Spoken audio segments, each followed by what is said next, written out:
Eras do come to an end, literally era खत्म होते हैं। पर एक गलत इंसान गलत बात गलत जगह पे बोला था भाई साहब।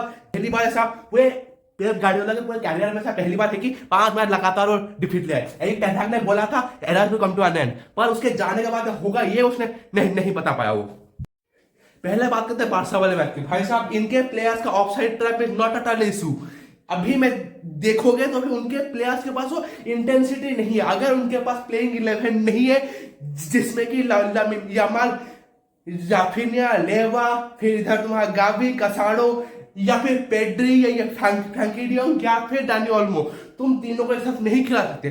फ्रैंकी, डैनी और गावी को तुम एक साथ खिलाओगे तो फिर तीनों का चैनल एक होता है। तुम 3 प्लेयर्स को एक साथ एक जगह पे फोर्स कर रहे हो।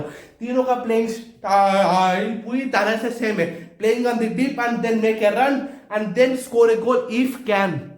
पर तुम्हें वहां पर राफिनिया की जरूरत पड़ती है जो कि तुम्हारा आगे की तरफ बढ़ के खेलता है, क्योंकि उसके पास पेस है। गावी के पास उतना ज्यादा पेस नहीं है कि वो तुम्हारा पूरा ground in the flash of second cover up कर सके।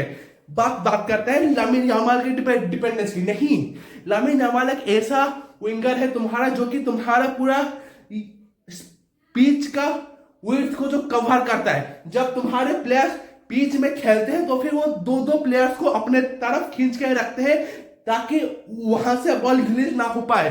तभी लेवेंडोव्स्की थ्राइव करता है कि हाँ मेरे पास वो एटिकेट्स है कि मैं जब एक बंदा या फिर 2 बंदे सामने हो तो फिर मैं उनको बीट कर सकूं, पर he can not beat 4 man at a time.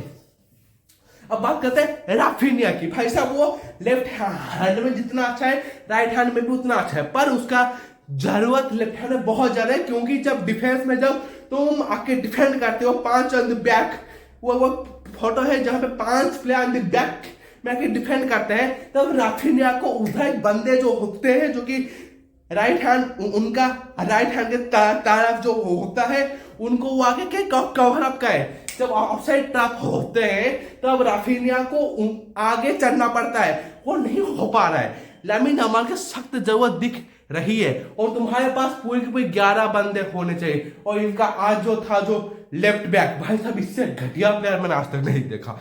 Barça वाले लेवल का ये मैच नहीं कर पाता।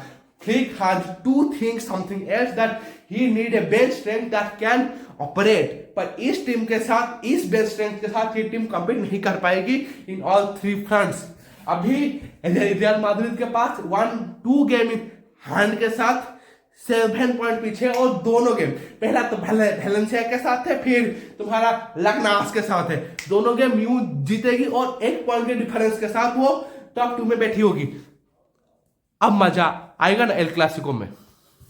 अब बात करते हमारे वाले मैच की, मैन सिटी। भाई साहब इस टीम को हारते हुए देखने में तो खुशी शांति मिलती है और इमेजिनेशन। हम मैनचेस्टर यूनाइटेड वाले फैंस को आत्मा की संतुष्टि मिलती है जब मैन सिटी हारती है। लिटरली 5 गेम लगातार हार चुकी है टीम। पहली बार ऐसा है कि इतिहाद में जाके ये हारी है। 34 गेम अनबीटन रन था ये टीम।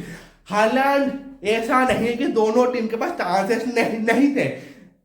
स्पर्स के पास जितने चांसेस थे मैन सिटी के पास भी उतने ही चांसेस थे, पर डिफरेंस ये था कि मैन सिटी ने चांसेस बरी नहीं किए। इन द एब्सेंस ऑफ केरीबी, रोड्री, आके और अकांजी में से कोई एक तुम्हारा डिफेंस में होना चाहिए ताकि तुम्हारा डिफेंसिव सॉलिडिटी दिखे, पर इन दोनों के एब्सेंस में ये नहीं दिखता है। जब आगे हम लोग ये चढ़ते हैं तो अभी जब ट्रांजिशन में जब बॉल गिरता है तो ये लोग को कंट्रोल नहीं कर पाते।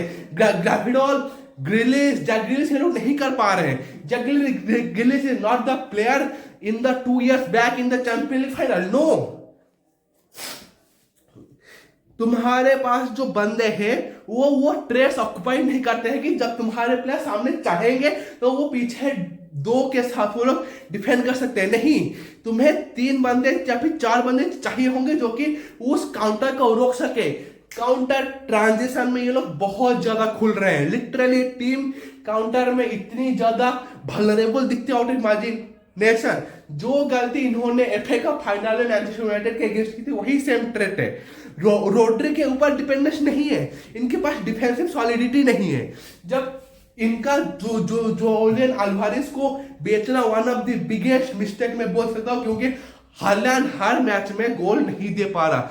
लिटरली पहले मैच में जो चांसेस थे 2.4 का एक्सजी है मैन सिटी के पास, पर ये लोग बरी नहीं कर पाते हैं। स्पर्स का जो क्रूज के लिए मैडिसन, होमिंगसन और पेड्रो पोरो, भाई साहब पेड्रो पोरो इतना बेहतरीन मुझे दिखता है आउट ऑफ नेशन, पर मैडिसन और क्रूज के लिए ये दोनों तुम्हें इतना अच्छे कंबो बना के देते हैं आउट ऑफ नो यार गोल आ सकता है।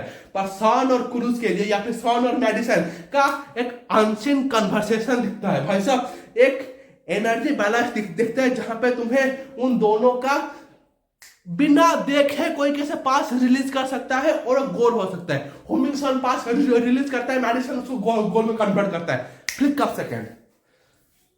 अब बात करते हैं जुवेंटस वर्सेस एसी मिलान की। इससे भद्दा बहियात भी ना जुवेंटस गोल कर पा रही थी ना एसी मिलान स्कोर कर पा रही थी। कोई भी ऐसा नहीं था कि जो कि गोल स्कोर कर सके या फिर तुम्हें टेम्पो जैसे कोई नहीं कर रहा था। ये लिटरली गेम इतना भेड़ कुछ था ही नहीं गेम में। आज गेम है मैनचेस्टर यूनाइटेड का, पसंद है तो सब्सक्राइब कर दो।